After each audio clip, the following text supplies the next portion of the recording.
ഇന്നൊരു കൊഞ്ച് ഫ്രൈ ആണ് ഉണ്ടാക്കാൻ പോകുന്നത്. അതിന് വേണ്ടി കുറച്ച് കൊഞ്ച് കിട്ടിയിട്ടുണ്ട്. അതിനെ കഴുകി വൃത്തിയാക്കി ഈർക്കിലിൽ കോർത്ത് വെച്ചിട്ടുണ്ട്. അതൊന്ന് നിവർന്നിരിക്കാൻ വേണ്ടിയിട്ടാണ് ഈർക്കിൽ കോർത്ത് വെച്ചിട്ടുള്ളത്. ഇനി നമുക്കിതിനൊരു മസാല കൂട്ട് വേണം, അത് റെഡിയാക്കാം.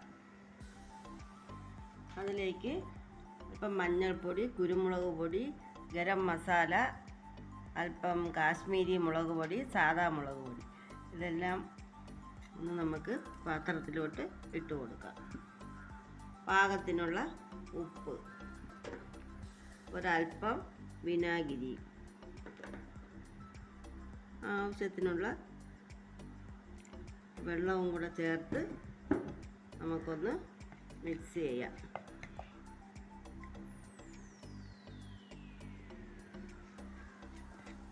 നല്ലവണ്ണം ഒന്ന് മിക്സ് ചെയ്തിട്ട്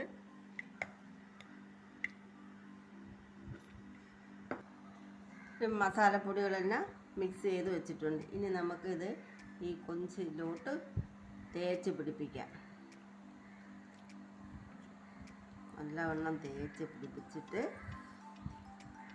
മാറ്റി വയ്ക്കാം.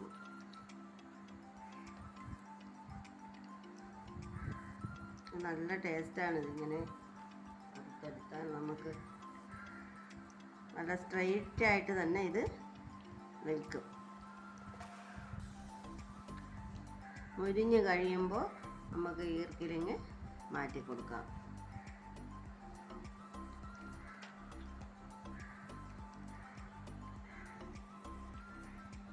മസാലയെല്ലാം തേച്ച് പിടിപ്പിച്ചിട്ടുണ്ട് മീനിലേക്ക്. ഇതിനെ നമുക്കൊരു 10-20 മിനിറ്റ് ഒന്ന് റെസ്റ്റ് ചെയ്യാൻ വയ്ക്കാം. മസാലകളെല്ലാം ഇതിലോട്ട് പിടിച്ചോട്ടെ. ചീനച്ചട്ടി അടുപ്പിലേക്ക് വെച്ചിട്ടുണ്ട്. അതിൽ വെളിച്ചെണ്ണ ഒഴിച്ച് ചൂടായി വന്നിട്ടുണ്ട്.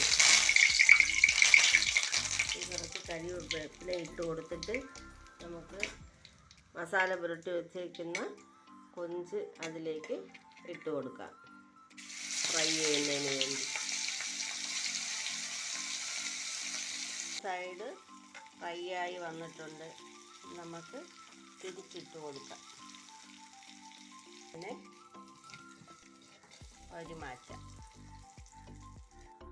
കൊഞ്ച് ഫ്രൈ ഇവിടെ റെഡി ആയിട്ടുണ്ട്. നല്ല അടിപൊളി മണവും ടേസ്റ്റും ഒക്കെയാണ്.